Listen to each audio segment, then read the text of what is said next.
webinar about school safety in our schools.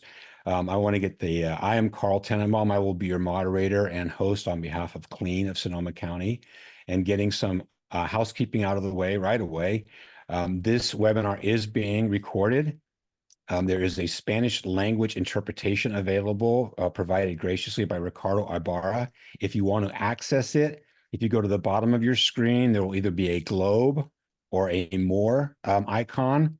If you click on either one of those, they will give you the option of choosing the Spanish language broadcast interpretation of this. We will be doing questions and answers towards the end of the webinar. You're welcome to enter. Chat has been disabled, but the Q&A function is working, and we will be using that later on. Also, there will be links to different resources included in the chat, and also I will provide a link to the document about this webinar so you can access those links.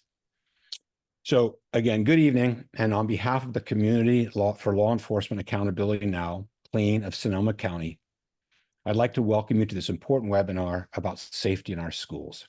CLEAN is a 501c3 nonprofit whose mission is to support meaningful civilian oversight, transparency, and accountability of law enforcement in Sonoma County.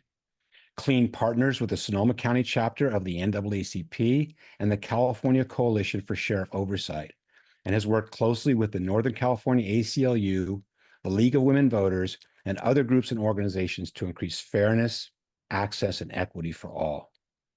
The purpose of this webinar is to provide resources and information for every student to feel safe and supported in their learning environment, and to discuss the impact of law enforcement in educational settings while exploring pathways to creating safer, more equitable schools for all stakeholders. This evening's conversation will provide a unique opportunity for educators, parents, students, and community leaders to engage with experts to discuss what school safety looks like, what threats or harm our children are exposed to, the history of law enforcement's role in policing schools and the role of school resource officers, also known as SROs, the impact of school policing on students of color and the school-to-prison pipeline, and best practices and alternatives to police presence to ensure the safety of our students. This evening, the panelists, I want to say we are privileged to have three exceptional panelists talking about this subject today. Number one, starting with the diversity of the three people here, and also just that, my own personal relationship with Matt and Kirsten and Alegria is one that, whenever I'm out in a Sonoma County community, I'm always happy to see any of them. And I know that they are a vital part of the fabric of what keeps Sonoma County strong and healthy. And I can't thank them enough. So, a few people here were on short notice, and yet they stepped up. So again, my privilege. I will start our first presenter tonight, and I will start by introducing Sergeant Matt Crosby. And even though his name tag on his window says Lieutenant Matt Crosby, he hasn't got promoted yet.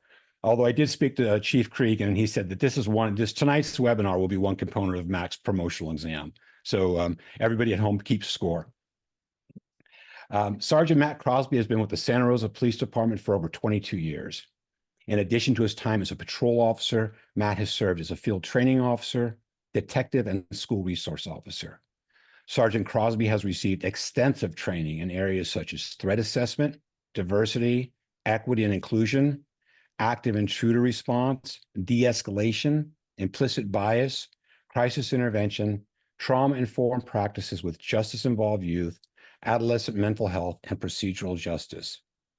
For the past 5 years, Sergeant Crosby has been the Santa Rosa Police Department's liaison to Santa Rosa schools, working closely with the Sonoma County Office of Education to foster safe and healthy campuses with a holistic approach to school safety.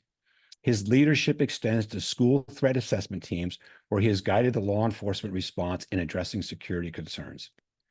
Sergeant Crosby has played a key role in several ad hoc committees dedicated to school safety, with a particular focus on the role of school resource officers on campus. His work has been crucial in addressing the complex challenges surrounding the physical and emotional well-being of students and staff across multiple school districts. Matt's work recently culminated in the development of a comprehensive memorandum of understanding, MOU draft, which outlines the responsibilities, roles, and expectations between Santa Rosa schools, city schools, and the Santa Rosa Police Department. The MOU incorporates several important modifications proposed by Santa Rosa Police Chief John Cregan following extensive community listening sessions and a thorough exploration of ongoing school safety issues. Sergeant Crosby, along with Chief Cregan, are dedicated to fostering strong partnerships between law enforcement and the education community to ensure safe, supportive, and thriving school environments for all students and staff. And again, on a personal note, having gotten to know Matt very well over the last couple of years, there's a term they use in law enforcement to describe guys like Matt, and it's that he's 10-8. That means he's available, he's ready, he's accessible, and I don't think you will get an argument from anybody else. Matt, you are a designated leadoff hitter, and your resume speaks strongly. Let's hear what you have to say. Well, thank you, Carl. I appreciate everyone on the panel. I know everybody personally here, and I feel honored to be part of this conversation with everybody here tonight. And I appreciate that introduction, laying out kind of some of my background. I'm born and raised here in Santa Rosa. I have daughters in the school system as well. I was a proud graduate of Santa Rosa High School. I won't say what year, but I going back a few years. And, you know, in my career, if I could just speak openly, you know, you do a lot of different assignments, and you get along the way a little bit down the road, and you really try to find like what's meaningful in this job, right? When you're young as a police officer, it's so many things being thrown at you at one time. And as you work your way through your career, you start to find like, okay, like what's my legacy? What's my purpose? How am I serving the community? And, you know, really working closely with the schools, being part of the schools over the last few years, I feel like I found that. And so, you know, it's a very complex issue. I think everybody would share that here on this panel tonight when it comes to safety, when it comes to the physical and emotional well-being of all students on every campus across not just Santa Rosa, but the whole county. And I appreciate the conversations we have along the way. A little background of kind of where we've come, or what my history in the police department when it comes to school resource officers in particular, is that we, for a long time, I think it was 1997, Santa Rosa Police Department engaged in their first school resource officer that was assigned to a public school. One officer grew to 5 over a 25-year footprint. There are a lot of things when I look back over the career of SROs on campus. You know, we came from a zero tolerance approach many years ago, which evolved into a restorative justice practice that we've adopted along the way and evolved into with the schools themselves and the school board.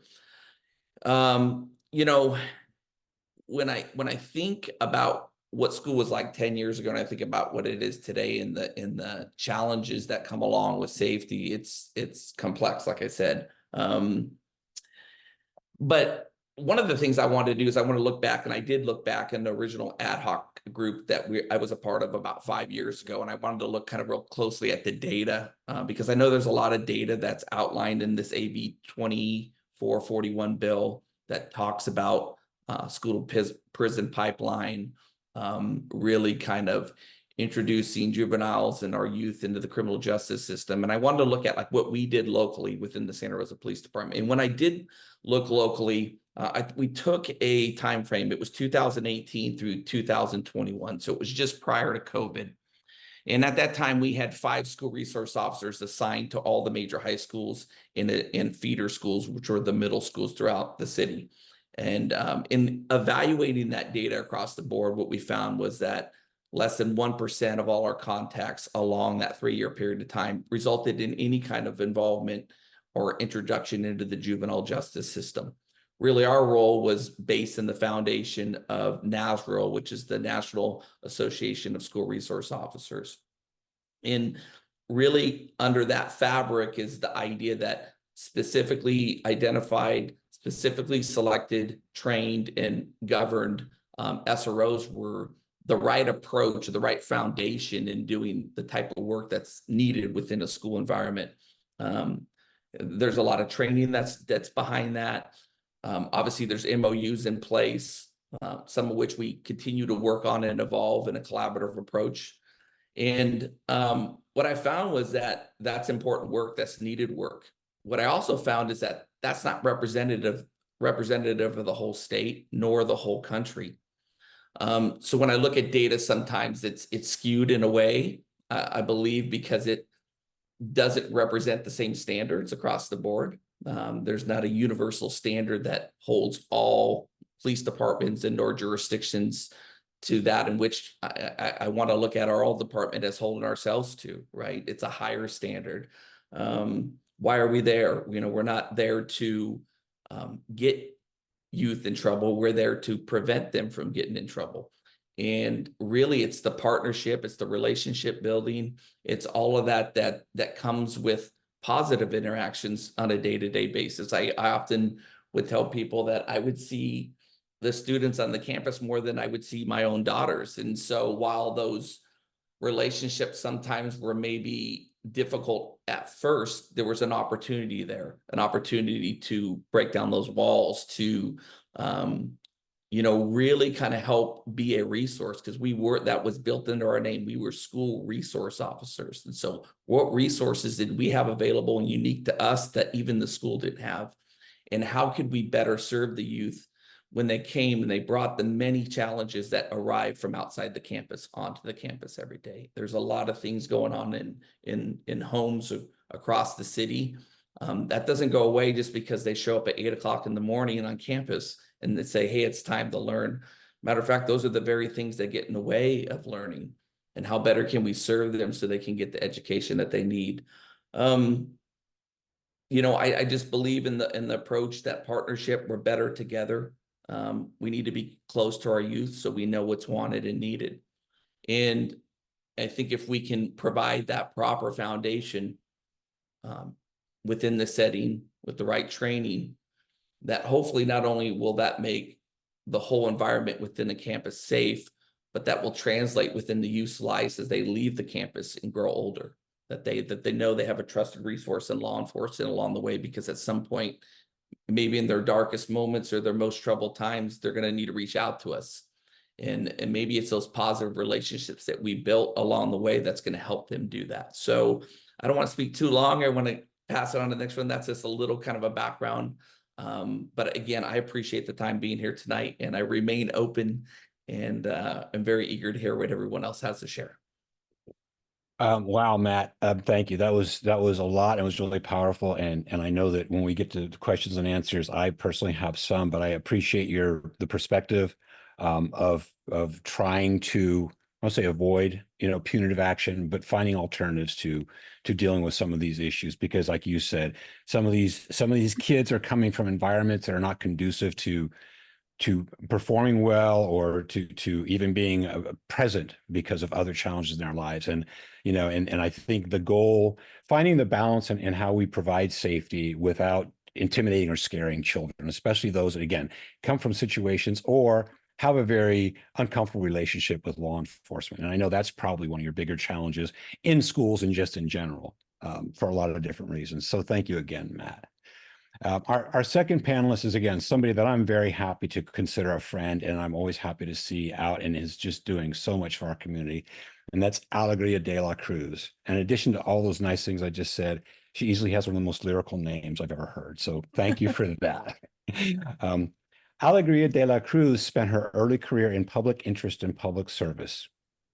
She is currently the Director of Community and Government Relationships at the Dolores Huerta Foundation and the Political Director at the Dolores Huerta Action Fund.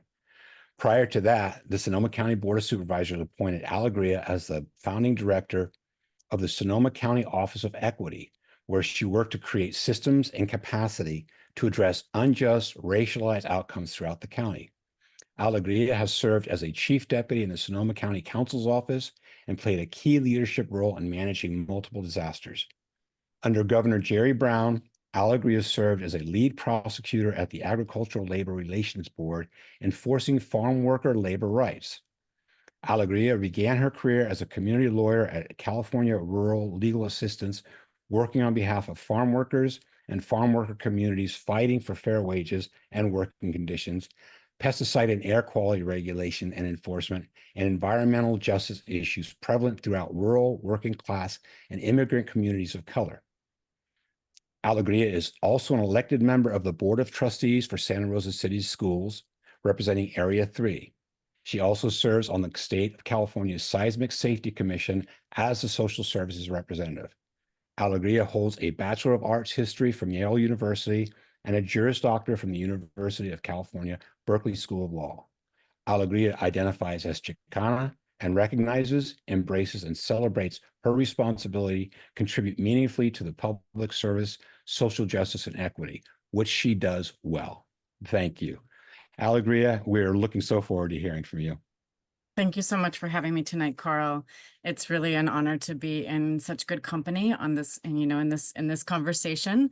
And I'm excited to, to weigh in here. I think it's really important that we do have diverse voices speaking on this, because as we know, different people experience completely different things in our world based on who they are. So I think it's really important to be grounded in a really holistic and full sense of our histories. And I say histories because I recognize that the history that I've lived and the history that I know as the child of civil rights and labor organizers, and as a community lawyer for Indigenous language speaking farm workers, as a state prosecutor for farm workers, and as one of only 6 Latinx elected officials out of the 84 seats available in our county, right? My history as a woman of color, as a leader, as a highly educated woman is going to be really different from what other people experience in the world. And so I think I just want to make sure that we hold this recognition that people have really different experiences inside of our institutions, at the hands of people in positions of authority, and throughout their lives based on who it is that they are externally, because that's the way our systems work. I also just want to say thank you to Crosby. We've been in this conversation for quite some time. And one of the things that I love about being in conversation with folks at the city and folks throughout our community is, being able to lean in together to the recognition that we have a shared responsibility to deal with the racialized and very, very unjust outcomes that people have in our community. And if we can both in our respective institutions recognize that that exists, not look away from it, but look right into the middle of it, and to say, this is what we share. And to recognize that if we can see it and we can come together, we have a shared responsibility to make sure that those things don't continue, because they don't come from any other place except for a deep groundedness in our nation's racialized history about the way people were treated because of their skin color. So we are in a country that criminalized Black people who wanted to be free. We are in a country that criminalizes people for crossing a border, trying to find a different kind of a life. We live in a community that criminalizes Black, brown, and Native kids more than any other population in our counties. And when we can lean into those things and actually see them and recognize that that should create this idea of again, shared responsibility, then I think those are the conversations that I really want to be part of. So I'm always grateful to folks in our community who can lean into that recognition and lean into that responsibility that comes from recognizing that is what we have in front of us. Those are the challenges that exist. So we're in this together. At the Santa Rosa City Schools, we started this really critical conversation in 2020 when many of us were sitting in front of Zooms day and night, trying to get through, the pandemic and homeschooling our kids and dealing with big things. And then we saw, all of us across the entire country, yet another absolutely disgusting, nauseating spectacle of another murder of a Black man at the hands of law enforcement. And so when the murder of George Floyd happened, we saw young people throughout our county, and young people who are Black, Indigenous, and people of color really lead and lean into this idea of saying, like, no more. We protest this, we stand against this. And in my little town in Santa Rosa, we had protests every night for 3 weeks. We had a lockdown, we had, curfews, we had lines of police lined up to block protesters from coming into East Santa Rosa, from walking down McDonald Drive, right? Like McDonald Ave. So we started this conversation in that context. And we started this conversation in that context, recognizing that the experiences of BIPOC protesters, young people, many of whom were our students and our constituents, experienced deep harm at the hands of law enforcement during those protests. And those allegations, some of which resulted in actual findings of harm, and of wrongdoing, really called to us as elected officials responsible for the safety and well-being in our communities, to ask the question around what is a new relationship, a transformed relationship between our schools and our law enforcement partners. And again, I lean into recognizing that safety in our community is a shared responsibility. It does not fall on any one institution, on any one person. And, this was a conversation that we really started to say, what can we find in common and what can we learn from what we are seeing in our world and what our kids are asking us? They are demanding change, right? I am very clear on my recognition that when you look at the data around the way law enforcement has treated kids of color, people of color, again, that requires us to lean in and ask what's going on here, right? And not saying it's just law enforcement, because when we had this conversation at Santa Rosa City Schools, it was also our administrators who were using law enforcement, right? If what you have is a hammer, everything looks like a nail. And we were at the time woefully understaffed and under-resourced to do some of this really critical restorative work that Crosby talks about so beautifully. And so recognizing our responsibility as an institution to not criminalize our youth, because we were also utilizing, the resource of school resource officers in a wrong way. We started this conversation with the city and we said, in this large community conversation, we had across the board consensus. A majority of that committee said the program should not continue unchanged. And we identified many important things that could really transform that relationship, including training for officers around the unjust consequences that come to immigrant children and their families when they are touched by the law enforcement, by the criminal justice system. Conversations about how do you de-escalate in situations where it might look like a child is having, a mental health reaction rather than, a behavioral or a criminal, something that requires a criminal justice approach. Again, lifting up those really powerful things that the city of Santa Rosa has done and looking at the ways in which we treat in a more holistic and a more humanistic way people who are living on the streets, who are unhoused, people who are having mental health crises, the way the city has leaned into its in-response team and saying, this doesn't require a uniformed officer with a gun. This requires a mental health practitioner and a set of resources that aren't necessarily the job of a law enforcement officer. So it was that conversation that really I'm so proud of, the way our institutions together leaned in to have this critical conversation. And it has been deeply difficult and it has divided our community and it has resulted in, actual harm to myself, to my child, to our home, to my car. The way that people have, reacted when you see a woman of color and an elected official speaking truth to power and asking for change and demanding transformation, because we can't look at these things and say everything is okay, right? And it's my responsibility as a fiduciary, as an elected official, to make sure that I lift up those things that we know together and to do my absolute best to continue having productive conversations about what it looks like to transform these experiences for our children in their educational experiences in their schools, to make sure that we are using evidence-based practices that further their education in our schools to keep them healthy and safe, and to make sure that we are not contributing or condoning future and current and ongoing criminalization of Black, Indigenous, and people of color inside of our school systems.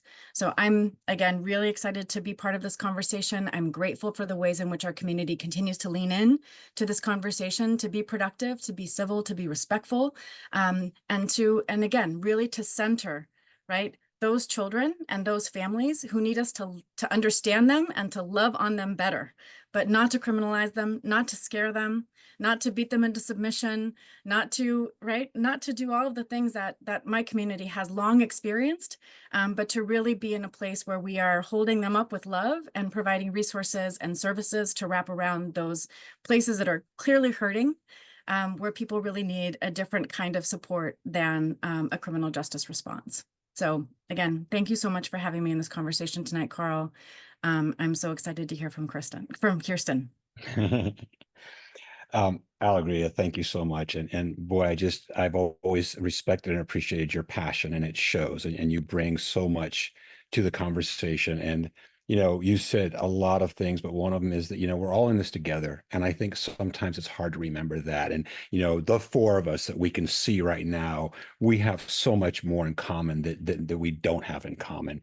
And, not only is that a recurring theme nationally, but it's something that we need to remember and to remember what empathy is. And also a big key that you touched on a little bit is, you know, Matt represents law enforcement. He represents the police department. And I think the bigger or the thing to note about that is he's part of an institution that has been steeped in a certain way of doing things. I came from the same institution. And when you're in it, you do your job like most people do, whether you're an educator or a medical practitioner, you do your absolute best. But sometimes when you're in it, you don't see what's outside of it. And it's hard to remember that people have different perspectives and different contexts. So that's really important. But again, getting back to we are all in this together. And that's why I'm so honored to be on this panel, moderating this panel with such diverse people and with such a wealth of background. Which brings us to our last but not least, Kirsten Lange. When I asked the panelists for their biographies, Kirsten's was the shortest and most succinct of the three. And my first thought was, well, I know she's done more than that. She really being humble. And then I realized, if you know Kirsten, she's just too busy. She didn't have time to do a lengthy bio. She just gave me what she had. So Kirsten Lange is CEO of KAL Consulting LLC, her inclusivity consulting firm for the North Bay area. Kirsten has dedicated her life to diversity, equity, and inclusion. As a long-term resident of the San Francisco Bay Area, Kirsten prides herself on her work creating and continuing important dialogues and policies of inclusion in education, government, and law enforcement. In her free time, which I don't believe she has any, Kirsten spends her time volunteering with the Sonoma County NAACP branch as president, Savior 6, Title 6 advocacy. I had to brush up on my Roman numerals for that one. Santa Rosa Community Advisory Board, Sonoma County Tourism Board. She's earned her Bachelor of Arts in Public Policy from Mills College and holds a Master in Public Administration from Sonoma State University. Kirsten is also the president of the NAACP of Santa Rosa, Sonoma County, Unit 1074B. Kirsten is somebody over the past couple of years that has become one of my dearest and closest friends. I look at her as being sort of I was thinking a sister, daughter / cuz. But we just, I just have nothing but the most admiration for her. And it always marvels me to see somebody can get so much accomplished when I'm sitting here twiddling my thumbs. Anyway, Kirsten, the floor is yours, and I want to hear your perspective. Thank you. Wonderful. Well, thank you. Really excited to be here with you all. And yes, I'm always incredibly busy, but I'm never too busy to be with community and to be in community, especially with all of you. We've had some wonderful conversations over the last few years, and really grateful that we were able to come together this evening. I think I should set context as someone who did not grow up in this community, but grew up really heavily policed. I grew up in Southeast San Diego, nowhere near the beach, deep east side of the city. And we did have community challenges that did result in a stronger law enforcement presence in our community. But being in middle and high school, what it really conditioned me to do was to conform. And for those of you who know me personally, I have a hard time following all the rules. I'm always looking for the loopholes, the opportunities to find the wiggle room. And in those settings, it was really also credit to the relationship building that I had with my campus SROs that really allowed for me to understand more fully the point of the program.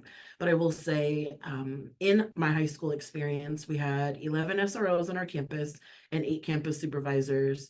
We had 23-foot gates, we had metal detector, we had our IDs, and there was a police substation across the street. So my experience was that of the impacts and results of what all that feels like and being monitored and what felt like being surveilled in many ways. And also there was a human side that I think the department had to learn to exercise by being in community with us at our school.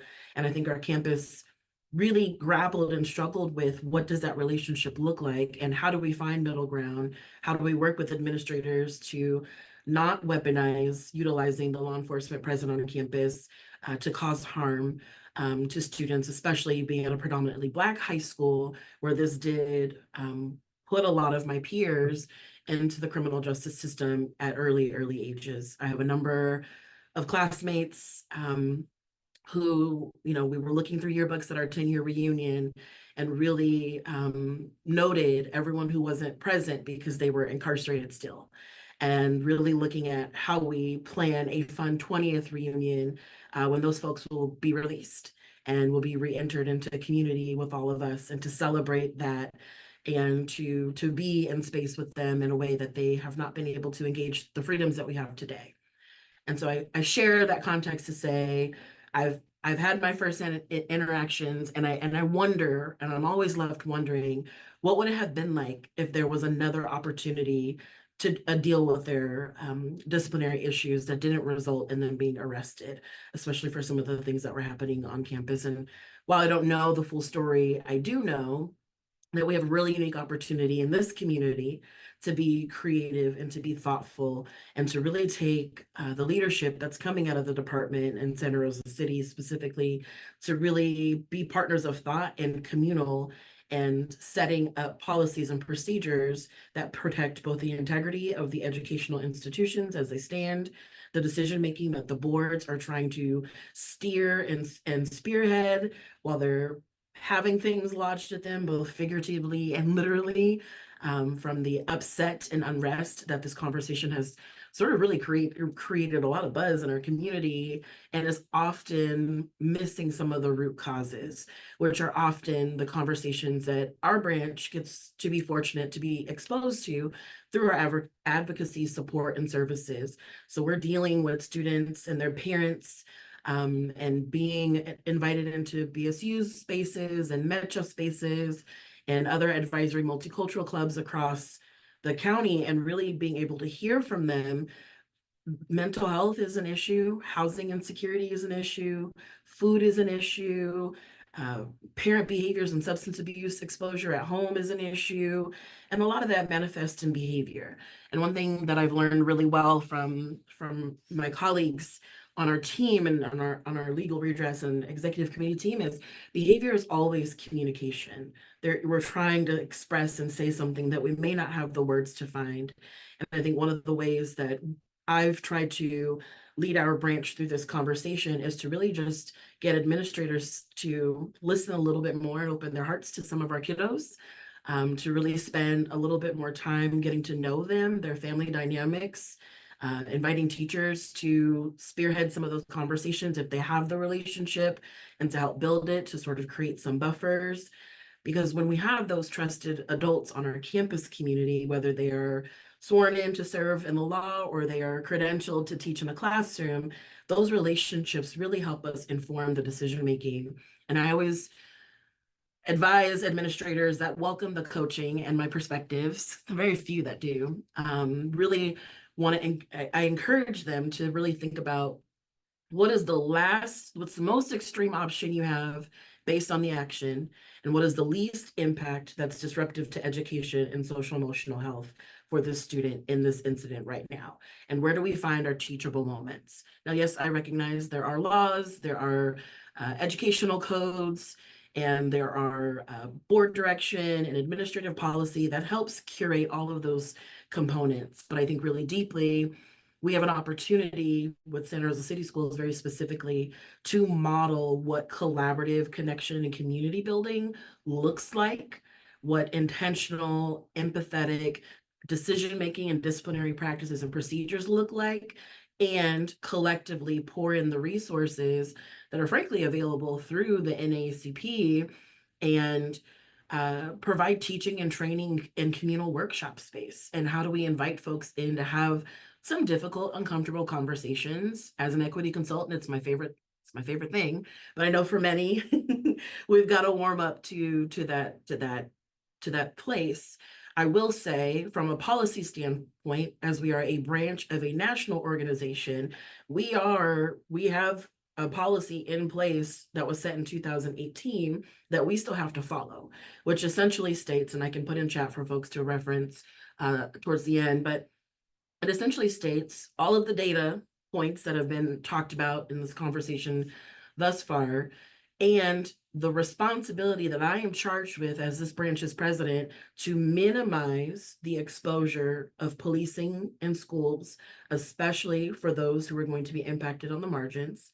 But if and when there are policies in place, that we support the decision making and policy making that minimizes those directions that involve law enforcement, unless it is the last resort for schools to end in that direction.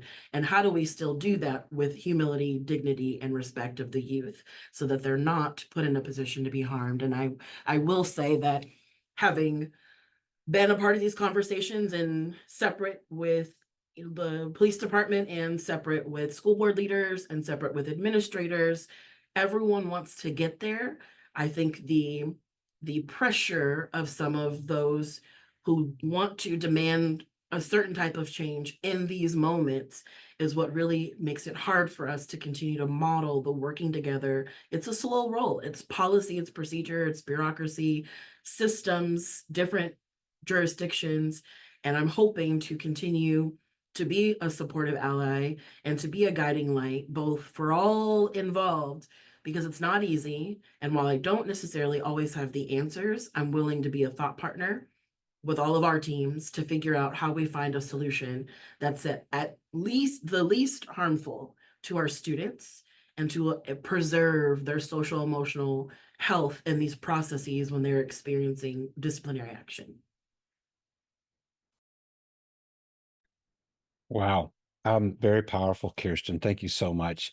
That's just, it's a lot of food for thought. And, it's interesting as I'm listening to all three of our panelists, there's, a lot of recurring themes. And what I said a minute ago, we have so much in common. And I have three people from very different walks of life. And yet we're all talking about what is best for our students and what is best for our kids.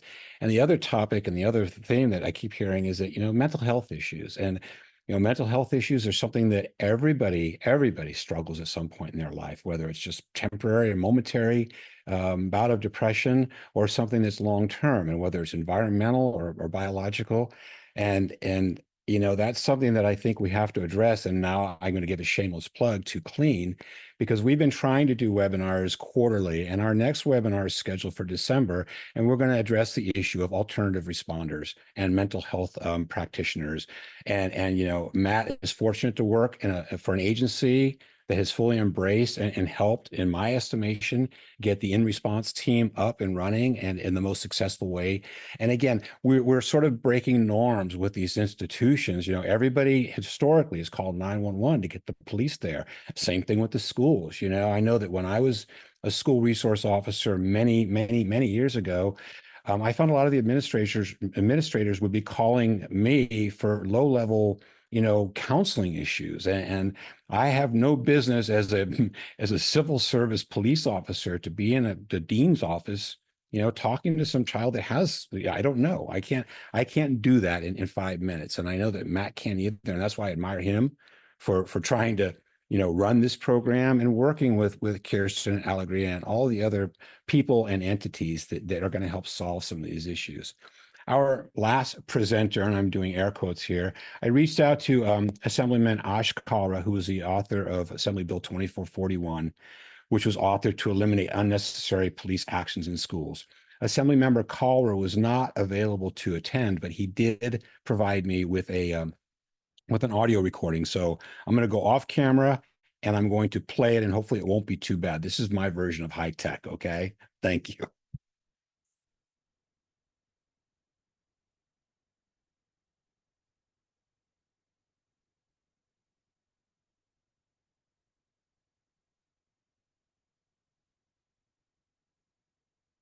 Hi, I'm State Assemblymember Ash Kalra, Assemblymember for District 25, which encompasses the majority of San Jose. I'm honored to be here today to share a few words on this important issue. As a former public defender, I saw firsthand how our justice system disproportionately impacts people of color. Over-policing of children in schools has fueled the school-to-prison pipeline for far too long, and it is time we take the next step to address this matter. I proudly authored AB 2441, which would have given our teachers and schools the flexibility to determine when they should call the police for disciplinary actions, such as behavioral issues or possession of drugs or alcohol, and allow them to offer an alternative approach best suited for the student. Teachers and schools are required by California law to notify their local law enforcement if a student assaults, attacks, or threatens a teacher or staff if they're disrupting a meeting, assembly, or classroom, or if they're in possession of drugs, alcohol, or weapons. If teachers or schools do not refer a student to law enforcement, then they are fined. So out of fear of being fined, they call the police, knowing that this could cause a student trauma or harm the ability to get the help they need. Sadly, these unnecessary referrals to law enforcement have led to alarming disparities in the types of students most likely to suffer these harms. Black students, Latino students, students of color, and students with disabilities are far more often disproportionately referred to law enforcement, cited, and arrested. For instance, in 2018, Black students made up 6% of all students in California, but comprised 15% of all student arrests. 44% of on-campus police stops of students with disabilities end up with the student in handcuffs, compared to 15% of students without disabilities. Over-policing in our schools can cause trauma and only hinder the ability of a student to get the resources they need. We understand there are circumstances where the police should be called to ensure the safety of staff and students, but let the teachers who know our students best make those decisions. AB 2441 would not prohibit the involvement of law enforcement. Regardless of the circumstances, teachers and schools still retain the right to involve law enforcement. Students experiencing behavioral issues or using alcohol or controlled substances are children crying out for help. This is a health issue, not a crime.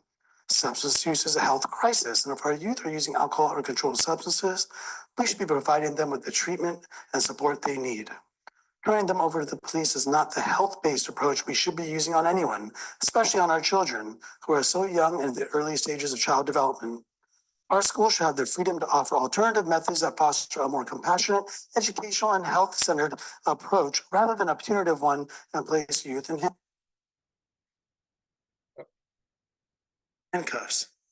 California has invested a significant amount of funding and effort into ensuring we have improved services available for youth who are seeking mental health resources or services to help those who are using or thinking of using drugs. AB 2441 would have given our educators more tools that would have given them the discretion to decide the appropriate response without being forced to refer students to law enforcement when they do not think it is appropriate. I cannot go without saying that I could not have gotten this bill as far as we did without the dedicated work of my staff, as well as our sponsors and supporters of this bill. AB 2441 was sponsored by a coalition of organizations: Alliance for Boys and Men of Color, American Civil Liberties Union California, Black Organizing Project, Black Parallel School Board, Coleman Advocates for Children and Youth, Disability Rights California, Dolores Huerta and her foundation, Public Council, and Social Justice Learning Institute, along with support from the Association of California School Administrators and the California Federation of Teachers. Unfortunately, law enforcement heavily opposed the bill, and it was just a couple votes shy of being able to pass the Senate. AB 2441 takes a step forward in fighting the school to prison pipeline and ensuring schools are safe, supportive environments for all children. We will continue to work on this issue, and I'm so grateful to all of you for caring about our youth. Well, and that was a very powerful performance in itself. And I think, Assemblymember Coleridge just sort of reinforced what we've been talking about for the last 45 minutes or so. And it's just looking at the current state of affairs and how do we engender change? How do we get people to see it's important to note that when you have legislators, you have elected officials creating legislation, trying to change what exists, everybody benefits. And I think, and we'll get to the Q&A in a second, but I know that some of the policies that we have institutionally, whether it's in law enforcement, with the school board, school system, they don't help. And they constrain some of the people that would want to make the changes or act outside of the policy. So then it's a matter of doing the right thing or being in violation of a policy. So it's very important to note that, we do have assembly people working to change some of the situations there. So thanks again to Assembly Member Kalra. And now we're going to get on to some questions and answers. And I feel like a lot of these are going to be directed towards Matt, although there are some that will be out there. So the first question we have is, and is data driven.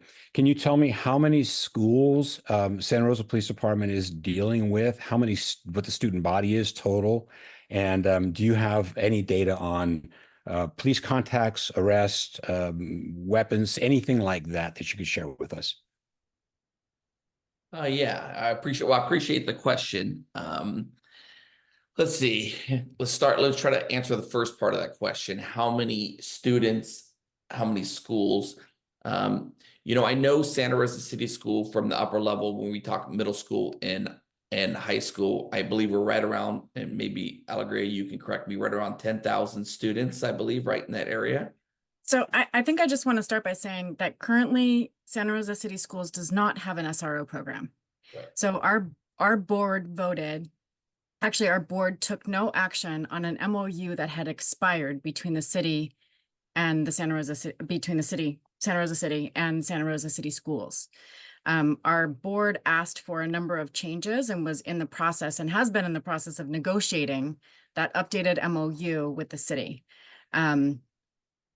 Our board then actually took action to vote not to enter in, like to remove the SRO program entirely after kind of allowing the MOU to expire. And then just recently, our board voted in a relatively controversial vote, I'll just own that I did not vote for this, to enter back into an agreement for a pilot project, right, to introduce a kind of a transformed SRO program working with the city. And we are in the process of renegotiating that MOU currently.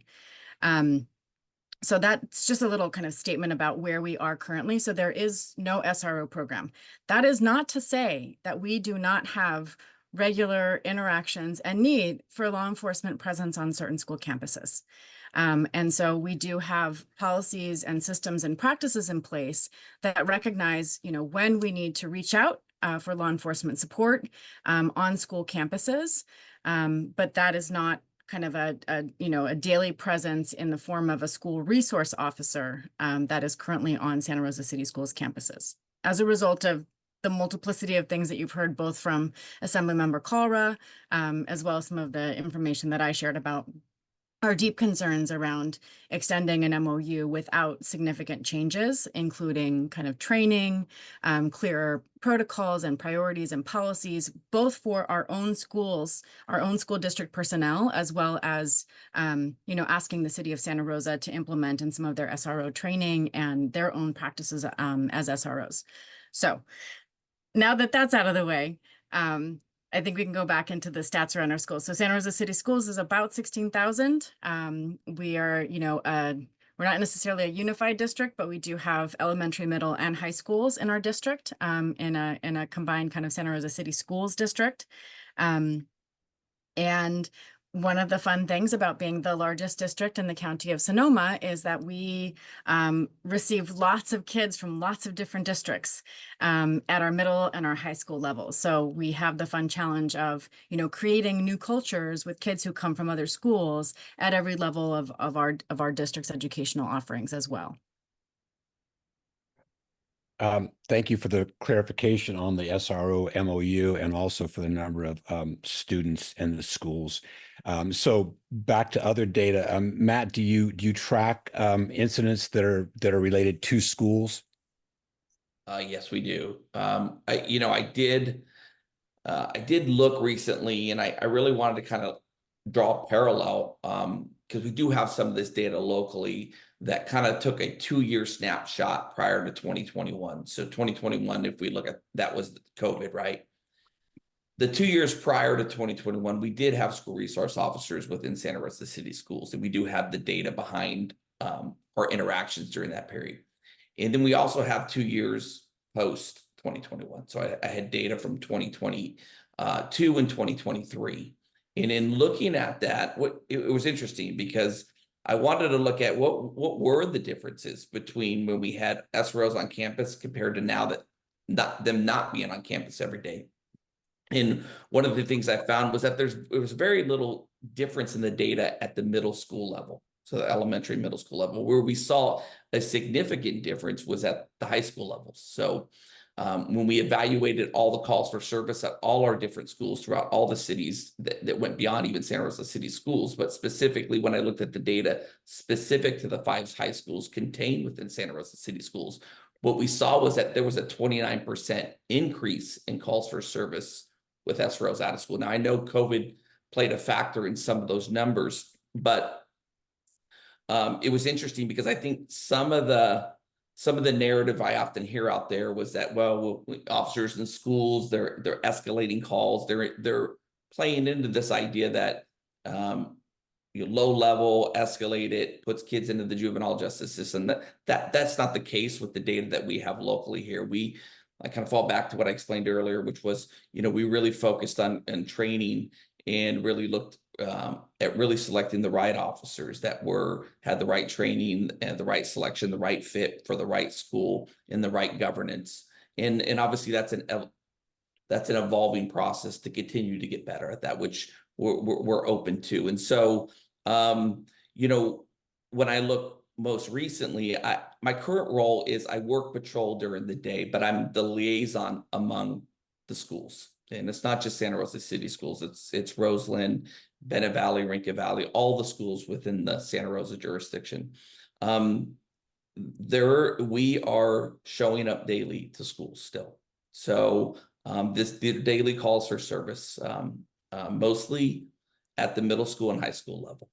We've had over the last 2 years 4 separate stabbings, violent crimes. We've got a gang problem. We see the gang tension currently going on in the schools. The Stop It app has been a remarkable tool. And I do want to take a moment to really highlight the really good relationship we do have with Santa Rosa City Schools and that partnership that we do have in place, in the communication that we do share and the sharing of information, because that's so important to continue to take on the challenges that face the youth in this community. I echo that this is not unique to the schools, that these problems come from the outside as well. They're occurring at home. They occur at the Transit Mall in downtown Santa Rosa, before and after school and on weekends. And so it really is a multi-layer approach to have everyone play their part. And we know that when we're close to the problem, we're better to help find the solution. And the police department in no way has all the answers. We can't do this alone. The schools can't do it alone. And we know that working together to really address it early, and to utilize not just the resources available to us, but what are the resources that schools have or other entities have that come into the equation. How can we have a really holistic approach that really looks at it and addresses where we've fallen short in the past and how we can move forward, knowing what we know now and do better. And so it's challenging. I'm not going to sit here and sugarcoat it. There are a lot of challenges right now in the schools when it comes to safety. And it's really highlighted under a lot of bills that have been passed over recent years regarding school safeties under the Ed Code in schools, specifically last year, the Ed Code that surrounds mandatory behavioral threat assessment teams, and really understanding what role law enforcement plays on those teams. How else are we better to identify what the problem is and work towards a solution than to all work together to find that? Being short any entity along that process does not help us design that path or get clear on what it takes to get there. And so this isn't a one-time meeting. This is an ongoing relationship. I believe in the empowerment of teachers. I believe in the empowerment of this doesn't happen overnight. The answers don't come quickly, but I do know that there's a lot of good people here on this panel tonight that are all committed to that challenge and all want to work together. And whatever that looks like, that's still a work in progress, including really kind of echoing what Alaria says is, really defining what are the roles, what are our roles as the police department? What are the roles of the school, and how do those two entities merge, right? And what's the difference between low-level offenses and more serious offenses? What can we offer in resources, and what do we as a police department bring that schools don't? and what the schools do that we don't. I would say that it takes all of that. And without all of that, we're not going to get there. And so that's my passion behind where I'm at tonight, and my openness in this conversation to still discovering the things that we yet don't know and offering the things that we do. And so, yeah, I would leave it at that. Thank you, Matt. I really appreciate that. It's, and again, it speaks to everything that we're talking about tonight. And I know that, you know, the data, it's hard to track, but it's also, you know, if I would be curious personally to know, you know, how many incidents, you know, when there's an MOU and you have SROs in the schools on a regular basis, as opposed to when they're responding to calls. And again, I don't expect you to have the answers to that. I'm going to, I don't have any more questions for the panelists, but I'm going to take some from some of the people that are joining us tonight. And my first one is from Jim Duffy, and there was some reference to the MOU. And Matt, you said in your resume, you said that, or your biography, that you and Chief Cregan had worked on the MOU, and not specific to you, but and actually Alegria, what is the status of the MOU and the negotiations between the police department and the school board? Great question. We've had a 3x3, so 3 members of the school board, 3 members of the city council, staffed also by the chief, our superintendent, and the city manager, meeting for now months and months to discuss this MOU. There are some challenges in making sure that some of the things that, you know, our board and our district have really lifted up in terms of, you know, being able to recognize the shared opportunity and shared responsibility that comes from recognizing that we operate within a disproportionately racialized system of outcomes for students of color, and around costs, right? Prior to this pilot program, the Santa Rosa City Schools did not pay for SROs. They were funded by taxpayer dollars and by grants. When SROs were first, when they really increased in schools across the country, they did so with large amounts of federal dollars. At the federal level, the conversation was about, you know, super predators. That's a dog whistle politics for talking about, you know, Black and brown kids who, again, were acting out, and the result was humongous increases in the kinds of funds to fund increased criminalization and law enforcement presence on campuses. Those dollars have since kind of fallen away, and so at this point, Santa Rosa City Schools, given our declining enrollment and also the amazing amounts of investments that we have made on increasing the numbers of individuals on campuses who are trained in restorative practices in supporting students' mental health. We also added an entirely new position called the campus supervisor position, which is now located in all middle and high schools. And that person's sole responsibility is campus safety. And so this is the ways in which, you know, given all of those, given the real increases in student needs and in, you know, increased violence in our schools following the pandemic, following kids being home and not in school for a couple of years, these are all of the really critical investments in school safety and school culture and student safety that our school has made with very positive outcomes. Thank you so much for that, Alegria. I appreciate it. Another question we have from Dennis Pochake, and he said that it seems to me that most of the safety issues so far mentioned might be better handled by a safe or in-response team than police. Has anyone looked at this? And without reading the rest of the question, I think that we're all aware of the like you just alluded to, having alternatives. And I think that's the difficult, like I talk about the institutions that are represented, you know, in city government, and the fact that we've just done stuff one way historically, sometimes it's hard to break those patterns. So I think the answer to Dennis's question is yes, we are looking at it. Just like I know that there is a big move to get, you know, some sort of a in response type team actually mandated to go countywide, and it should happen faster and be more robust than it is, but it's still in the works, and that's the thing that we have to rely on. Another question from Drew Rose.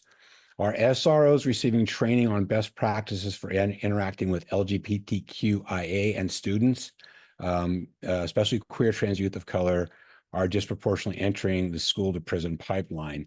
And I'm gonna I'll let Matt answer it, but I just know that, his earlier answer talking about picking the right officers for the right schools. If there is going to be an SRO program, I think that is a key. Unfortunately, or fortunately, we are lucky that that's what Santa Rosa has, but that's not the case everywhere, and we know that, and that's where the problems arise with safety being jeopardized by some of the people assigned to work there. And again, props to the school board for looking at alternatives to having other people there that aren't armed police officers. Question from Barbara Grassetti. Kirsten and Allegria, talk about what types of investments you would advocate for that are non-SRO towards reducing potential safety issues in the schools. You're muted. There you go. Sorry, I have a teenager who's very hungry in the background. So apologies. Go ahead. Yes. No, I'm good. Okay, multitasking. Feels like pandemic days. Tell your teenager, if it wasn't for me, you'd be on your way to Bakersfield right now. I know, right? So what are the kinds of investments that we would kind of encourage as alternatives? Was that the question, Carl, if I understand it correctly? Yeah. What investments will we make that are non-SRO towards reducing potential safety issues? So, I mean, I think that's some of the things that Santa Rosa City Schools has done in the years since not having SROs in campus. And so I talked about, our actual physical spaces. So, we did a really intentional redo of most of our bathrooms at the high schools to make sure that, they were safer places for kids to be able to use the facilities rather than hide and fight. And so, right, like that level of investment in our actual physical spaces to increase safety.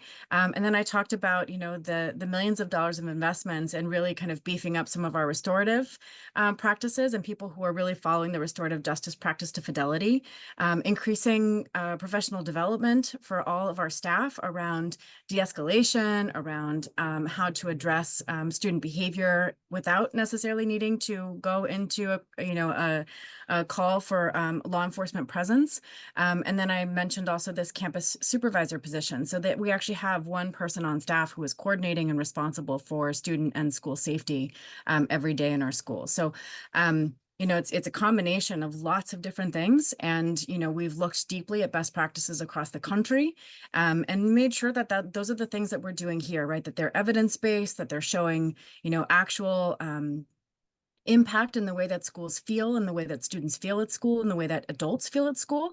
We're also doing a lot of work with our own staff and our teachers, right? I mean, it is terrifying to be in a fight as a staff person, as an adult, right? And you can go to school to be a teacher, but you're not necessarily going to school to be a referee between student fights and figuring out how to pull people apart, right? Those are also I would say increased responsibilities for a lot of people on campus that we're recognizing and really trying to address as leaders in this district. So those are some of the examples of the ways in which Santa Rosa City Schools has leaned into recognizing, the opportunity and the responsibility to, if you take something away, you have to put something else in place because, our kids and our schools are telling us that they need more. And that they need something different. And so I think we've responded in the best ways that we can with the resources that we have. I would also say it was so heartbreaking to not be able to put forth a parcel tax last year. Our opportunity as a school board to put forth a parcel tax and to draw down, additional resources to fund some of these opportunities was actually politicized by people who were saying, we're not going to give this school board 1 more cent of money unless you bring police back. That's the kind of reaction in our community that absolutely breaks my heart, right? That we would actually deny increased resources to public schools, which are in such dire need of our attention and our love right now because of politics. Right. And so I think it just really calls on us to continue to think creatively and together and productively about the ways in which we can truly invest in alternatives to reduce what we do know is happening, primarily and disproportionately to BIPOC students and to students with disabilities. I really want to lift up what, Assemblymember Ash Kalra said. And then when you kind of layer BIPOC students with disabilities. So BIPOC students with disabilities, that's where we see just really heartbreaking outcomes as well. And so again, you can't look at this without, you know, making sure that you lean into it with love and that you lean into it with a sense of, you know, deep responsibility and to come up with creative solutions that are going to result in different outcomes.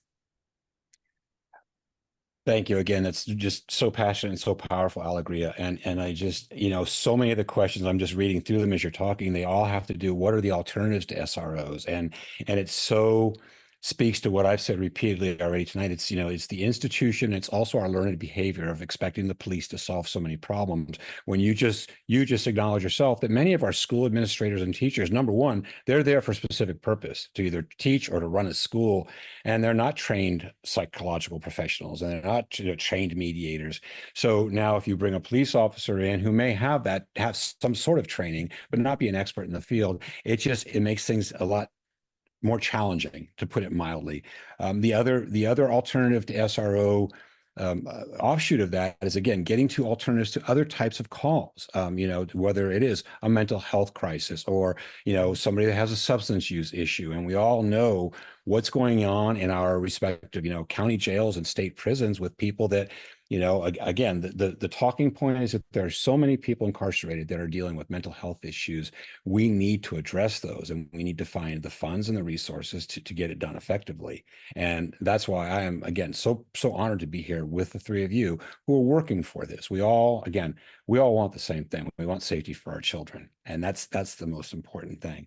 And Carl, I would just chime in here really quickly because some of the questions are coming in, and I think what folks are maybe not aware of, or maybe don't have an understanding of, is that what is also happening with some of the, I put in one of the answers, which will circulate as a follow-up, the reporting on the police dashboard, which is available on the Santa Rosa Police Department website, and the last few public records requests that our branch has pulled so that you can see the data. And what we've heard from students is that sometimes when things are taking place in class, their teachers are yelling at them to call 911.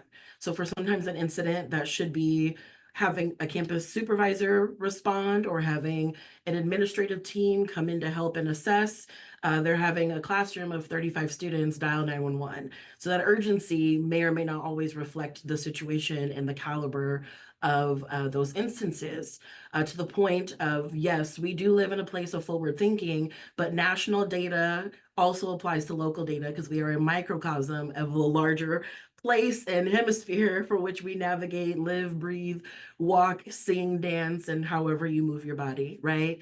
And when we think about trying to isolate Sonoma County as a special place, we run ourselves in circles because it's not that special. The things that are happening here are happening all across the county, I mean, all across the state and across many states that are actively trying to lead and have this conversation. Yes, there are SRO programs in Rohnert Park and Windsor, but they're very different. Rohnert Parks is taxpayer funded, and it is also a very tightly written policy and program that has been designed and uniquely tailored to that school campus community. And that is exactly what is being addressed and attempted with Santa Rosa City Schools, but it's going to take time. And I think that's where a lot of some of the angst may be directed at, is that it does take time to set policy across jurisdictions. In Windsor, what we are seeing is that, and what I want folks to know is that that's a sheriff's deputy. So those students are being booked and arrested and sent to juvenile hall. I've probably been to juvenile hall more these last 9 months than I would have ever imagined, because those students are being removed from campus immediately. And I think when we are talking about, as I stated earlier, what are the other alternative ways that we can approach disciplinary decision making that doesn't cause that level of harm and embarrassment for students, so that they can learn from mistakes that they're making as human beings. But one other key component that I want everyone to really factor in is Black students make up a small percentage of the student body, and the data does reflect that, and they are overrepresented in those students who don't feel safe. But often it's hard to convey because per ed code, you cannot release certain data points if the population is below a certain number. And so what we have to also keep in mind is that data is both anecdotal and it is also in written form in a percentage point or by number. And I think what we are trying to convey and make clear clear to everyone, we want to work as a coalition and as collaboratively as possible, because it's not black and white. It's very nuanced. There are a lot of layers. And the teachers, given all of their other demands, are not necessarily, I wouldn't want them to be referees. I wouldn't want a teacher to be put in harm's way, because it can cause injury. But I think we need to collectively continue to figure out, what is the middle ground program? Is it an adaptation of a mental health support team? How do we encourage and utilize the funds that come in towards school safety to, yes, pay campus supervisors more dollars? That's also something I think the board is very conscious of and aware of, to make sure that that's factored into all this very large decision that impacts campus safety. Thank you so much, Kirsten. I really appreciate that. Boy, we've covered a lot of ground. I have one more question. It's a little bit of a touchy one, and it's a format, but it's I would just appreciate a brief answer. We talk about school safety, and I think we all have our own vision or view of what it is, whether it's gang related or just a child with again, we could talk mental health issue, weapons. But we all, to talk about the elephant in the room, we see what's going on around the country. We've been very lucky, and I think we're very talented and skilled at having avoided any major incidents in our schools. But, Matt, I know that you've been trained in threat assessment.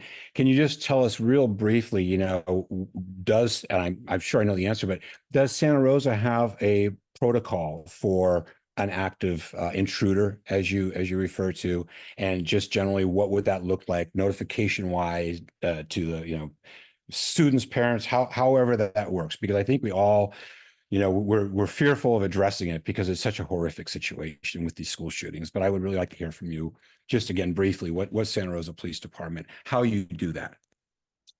Yeah, no, it's a great question, and God, it's not an easy, quick answer. I would say that as a police department, we take all components of schools serious when it comes to safety, and obviously active intruder training is something that we not just as officers specific to schools, but the whole department participates in every year and multiple times a year. So we go to great extents and great training and great practice and great thought to put practices into place that if the unthinkable were to happen, that we're prepared to deal with it.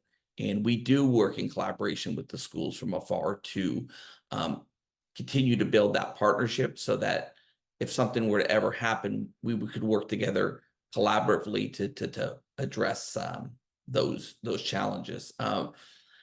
I would say beyond active intruder training, I have to mention the law that was signed in last year, which under Ed Code outlines multifaceted behavioral threat assessment teams. So it's really kind of looking at why was that signed? Why was that put into place?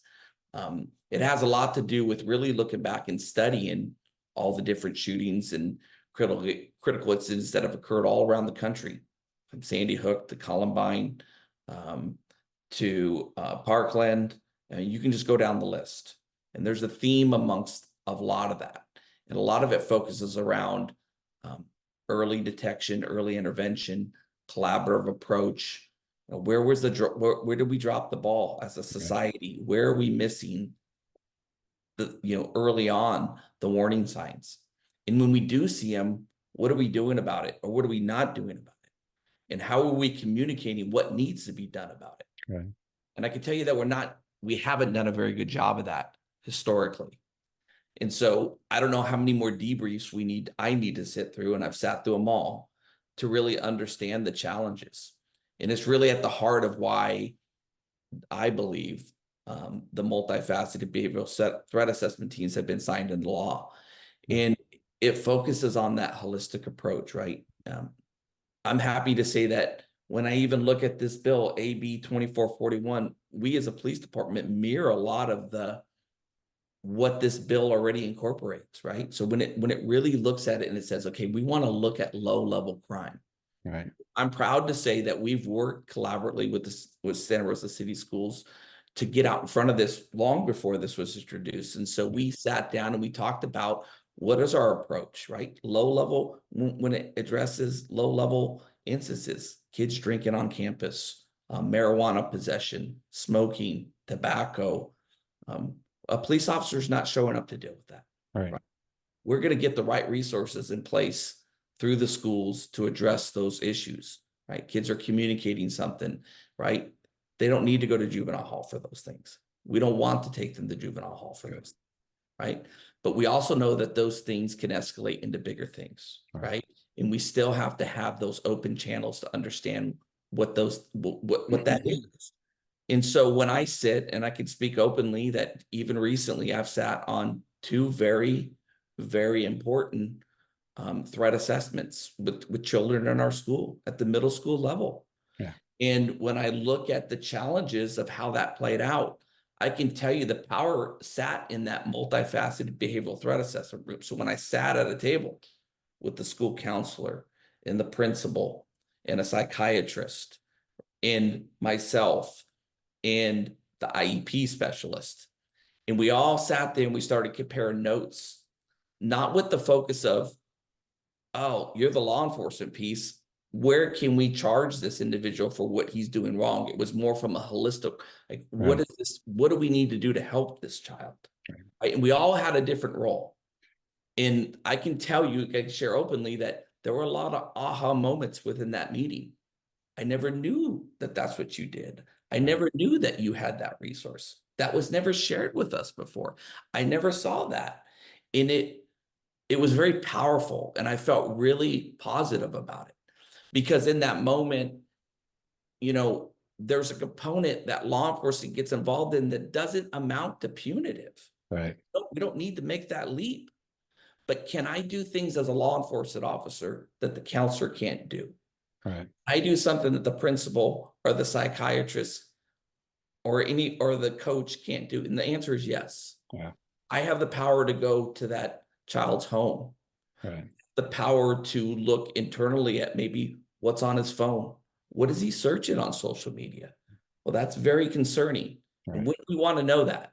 And isn't that important to properly diagnose what's before us and to catch early on what's needed? And short of that, I wonder, where does this go? Right? It doesn't get addressed early, and then they're left there to figure it out on their own.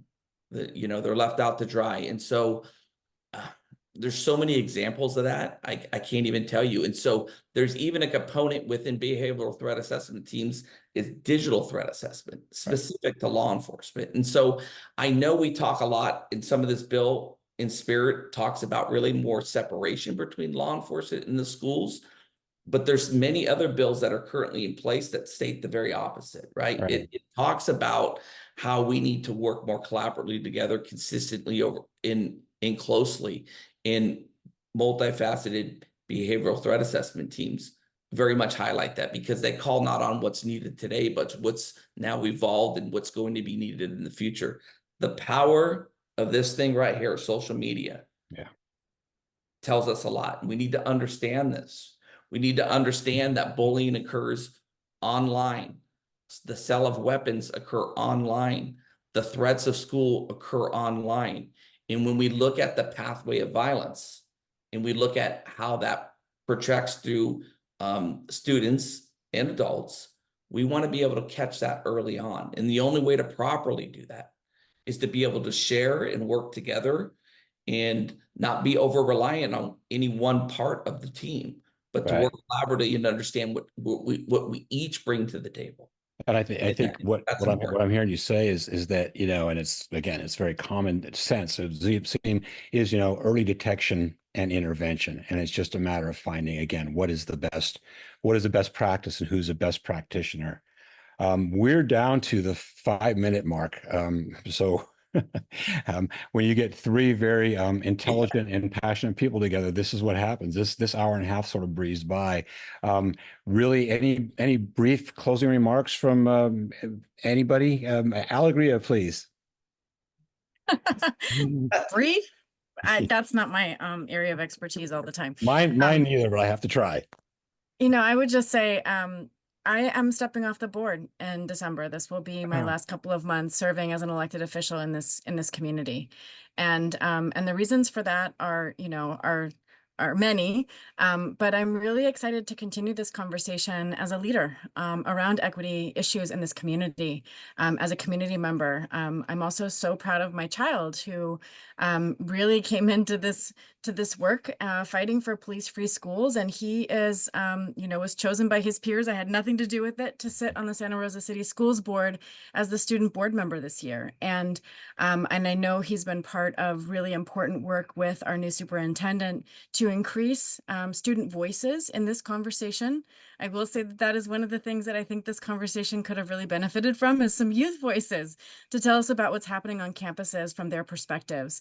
And I think that's where I really want to lean in the future, right? Is how do we really make sure that we're centering the voices of kids who we know continue to be disproportionately impacted by law enforcement in our communities across the country and also here, right? And how are we really making sure that we're listening and that we're leaning in with them to those creative solutions that they continue to identify for themselves, because they know that, the experiences that they're having currently in schools are not exactly what they want to be having. And so it's our responsibility to create those worlds with and for them. And so that's what I'm really excited about continuing to do, is centering those voices of those kids and making sure that we do everything in our power and our positions of authority with the resources that we have in front of us to create a world that is better and different from the one that we live in right now. Thank you so much, Alegria. Really appreciate it. Matt, closing comments? Anything? Yeah. I want to thank everyone for this platform, this opportunity to speak, to collaborate with each other. I don't have all the answers, that's for sure. I don't think anybody in here does, and I appreciate everyone coming together so we can figure out what those answers are. We live in a complex time with complex issues that are going to require all of us to come together and figure out what that looks like. And I know that I've learned a lot having sat on these ad hoc committees and talked to everybody here on this panel, and I've sat on countless community listening sessions, and I know the chief has as well. And so if I could share on behalf of the chief, he's very open to this conversation, the dialogue, and understanding what it takes. He really led the charge with our in-response team. He shares the same passion for safety in schools. And as a police department, we hear from all walks of the community, and we hear all the concerns, and we're listening. We've been listening.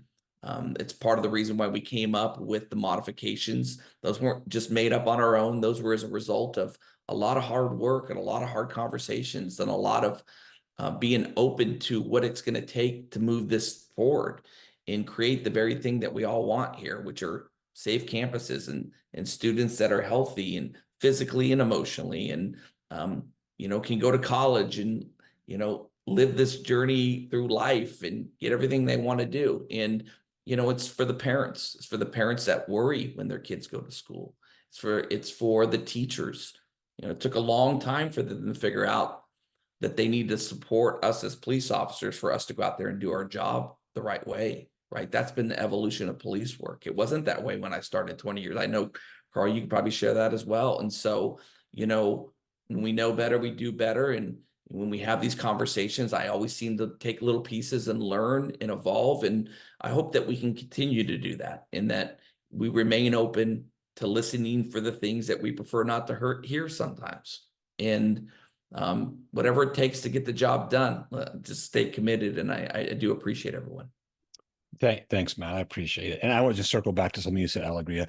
I totally agree with you. I wish that we had been able to get a student on this panel, because I just feel like, we can talk about this all day long, but it's been a long time since I was a student and I can't relate to anything. I actually did consider being a panelist myself, because I was a school resource officer and I was also a juvenile delinquent too. So I can cover both the bases. Kirsten, the final word comes from my cuz. I want to thank all of you for sticking it out with us this evening. I think the one thing that I will leave us with to think about and to chew on is really this conversation is nuanced, and we've got to treat one another with respect and dignity, because if we expect for our students to have certain decorum and conduct, we have to lead and model with that in all aspects of community, even when we don't like the perspectives that are being shared, especially around your positionality on law enforcement presence in or around campuses. And I think that there has been a sturdy effort by the district to try to really provide as many training and tool opportunities to all of the demands that they are being faced with to address campus safety. And I think as community members, whether we hold the role of parent or guardian or leader or someone who has a professional title that, you know, is really fancy, I don't know what that looks like, but nonetheless, we all have to take those hats off and the gloves, set them down, and really think about how we are intentional in directing our energy and to truly honoring the notion that we want to protect our students and we want to hold them up and make sure they reach those heights that Crosby has highlighted. And I really want to invite for folks to think about the ways in which our branch serves as a liaison to make that happen. That is what we talk about with our members, with our committee, with our youth council, with our youth work, and being able to be in schools. I had the luxury of spending the last 2 days at Pioneer High School in community with youth and students, and it was a great experience. And nothing happened there all day because they were engaged deeply in meaningful conversation. And I think if we change the tide to making sure that our schools have time for a DJ at lunchtime, have pep rallies and events that are not just around homecoming, playing board games as we saw that happened out in South Central LA, right? Giving them something to do, making it fun, reminding them about joy, even if they're dealing with deep pain, and reminding ourselves that that is what we are all collectively trying to do. It's not personal, it's for the people. Man. Well, now it's time for my closing comments and my call to action. And I want to start by thanking our three panelists, Kirsten, Matt, and Alegria. You hit a home run, and I couldn't be happier to be a part of this discussion and what it's going to contribute to the community, as I know you all have repeatedly. I also want to thank our host and an organization I'm a member of, and that's the Community for Law Enforcement Accountability Now, CLEAN, Sonoma County. I want to thank Assemblymember Kalra, Santa Rosa Police Chief John Cregan. John, in my interactions with John Cregan, he has always been willing to listen more than anything else, and he's very personable, approachable, and you know we're not always, none of us are going to always agree on everything, but I just think that as we try to find balance and level ground, we need to have people that will listen and have the discussion. And like you said, Kirsten, it's not always going to be comfortable, but we have to sort of buck up and listen. The call to action is this: stay involved on whatever level you can. Number one, CLEAN. We would always love to get you on our mailing list, so that way you'll know when our next webinar is coming, what events we have going on. If you want to participate, join, donate. We're a 501c3. It's very important for us. So next time we can hire a professional to moderate this thing instead of me. And then my last note, and I don't want to, I'll leave it on a good note, okay? We have an election in 40 days. And we know the implications globally, and we also know the implications locally.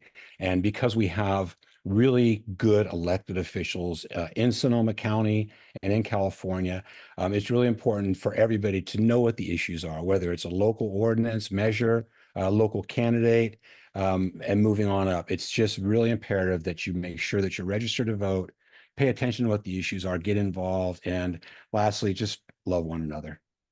And on that, thank you and good night.